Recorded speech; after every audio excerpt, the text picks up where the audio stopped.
Ce religie ești?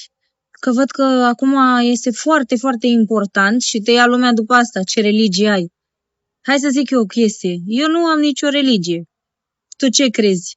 Dacă eu n-am nicio religie, tu crezi că eu sunt cu Dumnezeu sau nu? Că am vreo legătură cu Dumnezeu? Zi părerea ta sinceră în comentarii. Îți spun întrebarea asta.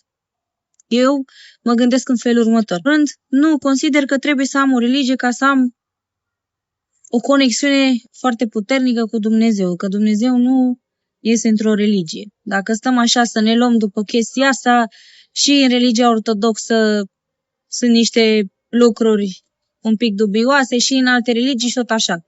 Eu vă zic în felul următor. Hai să ne oprim cu chestia asta că Dumnezeu îl găsim altfel, nu într-o religie, nu trebuie să faci parte neapărat dintr-o religie. Dumnezeu este în sufletul tău, Dumnezeu există, vă spun asta sincer, și Dumnezeu va fi cu tine și este cu tine tot timpul. Dumnezeu este în sufletul tău, în inima ta și dacă doar tu îl cauți, o să-l găsești cu siguranță. Nu vă puneți, nu vă gândiți doar pe ce religii sunteți, mai bine vă gândiți să vă rugați mai mult la Dumnezeu și să vă conectați, să-L simțiți în sufletul vostru din ce în ce mai puternic. Părerea mea asta, care este părerea voastră? Trebuie să avem o religie, să facem parte dintr-o religie? Aștept comentariile voastre și Domnul să vă binecuvânteze. Să aveți o zi minunată!